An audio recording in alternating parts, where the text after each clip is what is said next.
Hello guys, welcome to Smart Insight. I hope you are ready to take great insights from this Smart Insight. So without any delay, let us see today's agenda. Today we are going to discuss about errors in Python. So error is something that basically prevents the normal flow of execution of a program.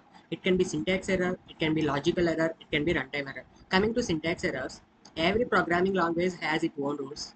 Whenever we fail to implement these rules, we generally got these syntax errors. So coming to logical errors, these are the some type of errors which they will basically provide incorrect output. Okay, for example, if I try to build a function that basically take two inputs from the user and returns the sum of their variables, then I need to use plus symbol there. But what if I use minus there? The result will be different and it will be incorrect, right? So that is basically logical error. Coming to runtime errors, these are the some type of errors where we can observe during the execution of a program. Now we will see some examples so that we can understand about these errors in a better way. Let me try to execute a statement here, something like hello. You can see the output, and let me try to print another statement like hi. But for this time, let me remove this parenthesis. You can see the error is syntax error, since Python has its own rule that we should close this parenthesis, but here we are not following that rule. That is the reason we are getting syntax error. And one more thing is, here you may felt like, since Python is an interpreted language, it must execute the line number 1 first. It means it's supposed to give us the output something like hello, but you can see in the output section we are not even get that hello. The reason for that one is, first we need to understand the execution flow of Python. So let me do that. And the first step is, we have .py file. It is something like our errors.py. This .py file, when we try to execute this program, the first thing happened is the compiler will take off compilation part. So upon successful compilation, bytecode will be produced by the compiler, and then this bytecode will be reached to the Python virtual machine, that is interpreter. This interpreter will read the code line by line and executes them in the sequential order. When I say execute, it will convert into the machine code. Okay, so this is the execution flow of Python. So in order to get this bytecode, the compiler need to compile the program successfully. It means for that, compiler has a condition, that is, there should be no syntax errors in .py file. If there is a syntax error in .py file, we are not getting this bytecode. If there is no bytecode, there is nothing to execute for the interpreter. So that is the reason that here we are not getting this hello here, because there is a syntax error in the line number 2. The compiler failed to produce this bytecode. Actually, the compiler failed to compile this .py file. That is the reason we are not getting bytecode. So that is the reason we are not getting this hello output. Okay, and the errors during this compilation phase are syntax errors, and the errors during this execution time are runtime errors. Now I hope you can understand about what exactly syntax errors are and runtime errors are. So if you want to see this bytecode, we can do that by simply specifying some commands in Python. So let me do that.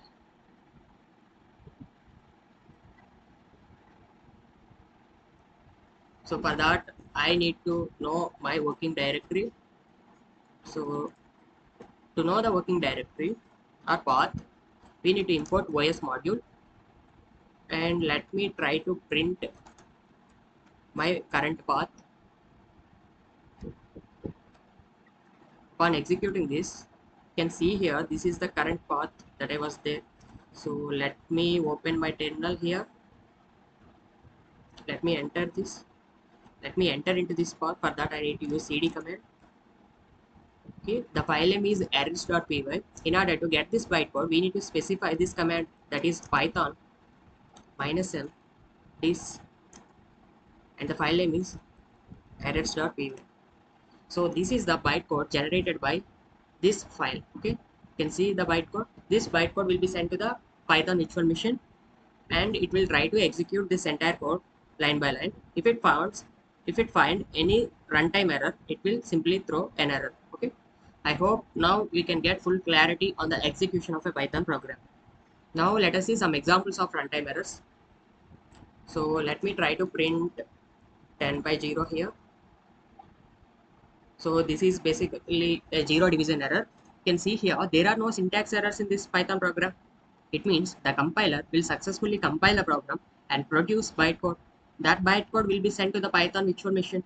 When it tries to execute that bytecode, since it finds a zero division error, it will throw an error. Basically, it is a runtime error. And let me show you some other examples also. So what if I try to add an integer with a string? You can see here this is basically a type error. And what if I convert a string? What if I try to convert a string into integer? Let us see what will happen. So this is basically value error. Now let me define a list, and the elements are 1, 2, 3. Let me try to access the element which is not there in this list.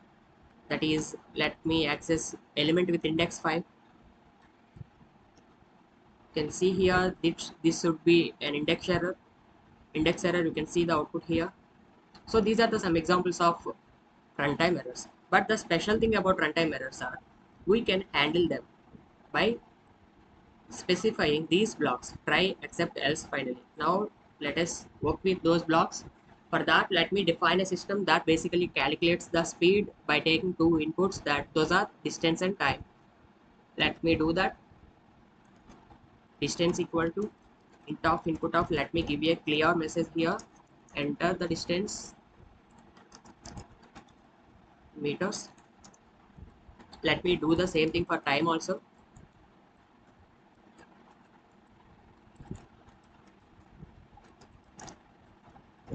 Enter the time seconds. We are going to calculate the speed, right? Then the formula is speed equal to distance by time. Now let me try to print the speed here. The speed is speed. Let me use upstring here.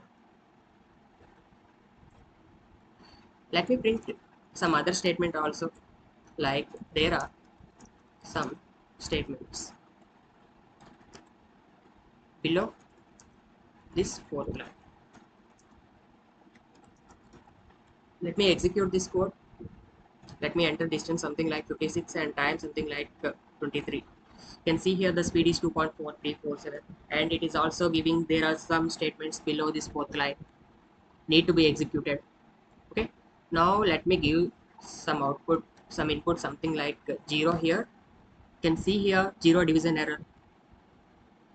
So basically when the user enters time as a 0, when it execute line number 3, it finds a runtime error. So it will terminate the entire program from the execution. We are not getting the output. There are some statements below this fourth line. What if we have some 1,000 lines below this third line? Our program will get corrupted, right? Because of the some user input, our entire program is getting corrupted. That should not be the case. We need to handle this situation. For that, we need to use try, accept, else, finally blocks in Python. So the code you feel can produce errors, that portion of code you need to place inside this try block. In this case, there are some chances of getting error because of the input type. That is the reason I am placing these associated lines inside this try block.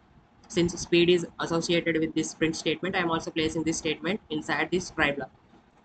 If there is an error in this try block, it will enter into the accept block and executes the statements inside this block. So let me print something like there is an error. If there is no error in try block, it will enter into the block called else block and executes the statements which are there in the else block. Let me print something like there is no error. And finally we have finally block. It will execute irrespective to the execution of try and accept blocks. Let me place this statement inside this finally block. Let me execute this code once. So something like 34 and 2 can see here speed is 17.0. There is no error. Since there is no error in the try block, it will enter into the else block and prints the statement that is there is no error, and finally block will get executed irrespective to the execution of try except else blocks. That is the reason we are getting the output.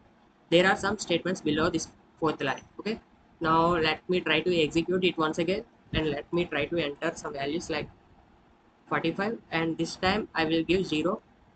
You can see here, since there is an error in the try block, it will enter into the except block and execute the piece of code inside the except block, and that is the reason here we are getting there is an error, and finally this block will get executed. If you are not handling this error, it means the entire program will get terminated upon executing this fourth line itself. But in this case, we have handled that error. That is the reason we are getting this statement also. We can have a number of lines inside this finally block to continue our code without being corrupted, right? So we have handled some errors, but what if the user enters something input like -1? Basically, time should not be negative, right? It is also giving speed as minus. So here we need to define our own exceptions to handle these type of errors. You can do something like by specifying if else statements, that is if time less than 0 or if distance less than 0. Basically you will let the user know that you should not enter the distance or time in the negative, it should be only positive. But what if we want to terminate our entire program when the user enters those type of inputs? So that is where the concept of creating our own exceptions. For that, let me do that one. If distance is than 0 or time less than 0, basically we will raise our own exception. Let me name the exception as invalid input, because we are validating the input, right? You can give your own name, and to execute this piece of code we need a class. Let me specify that class, and the class name should be the name that we have given to our exception, that is invalid input.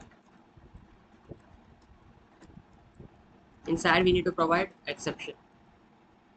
Let me make it empty. Now if I try to execute this program, even though if I have given some negative numbers, it will raise an error. It will not let the user to continue with these negative numbers. It will give an invalid input. This is basically defining our own exceptions. You can specify some message also if you want to let the user what exactly the error is. That is something like you should not give negative inputs. So if I execute it, something like, you can see the error, you should not give negative inputs. In this case also, we are simply saying except, but instead we can also specify the exact error there, like zero division error. It basically means if there is a zero division error in this try block, it will enter into this except block. Thereby we can decide that the error is zero division error. So we can specify the some message to the user in more clarity, that is you are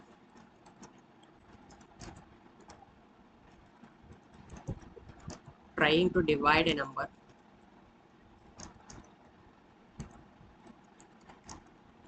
with 0. Let me execute it, and let me give some out inputs like 23 and 0. You can see here the print statement get executed. You are trying to divide a number with the 0. Since I know I accept 0 division error here, if there is a 0 division error, then only it will enter into this block and print the statement associated with that block. We can have a number of except statements here, except blocks here. You can something like name error, and we can have your own instructions to the user. You are trying to access an undefined object. So basically name error will occur when we are trying to access an undefined object. So in this way we can handle the errors in Python. Let us summarize what we have discussed till now. We have seen syntax errors, and then we have seen logical errors, and then we have seen runtime errors, and also we have seen handling of these errors using try except else finally blocks. and also we have seen how to create our own exceptions. So that's all guys, I hope you like it, and if you feel you have learned something from this video, please do support me.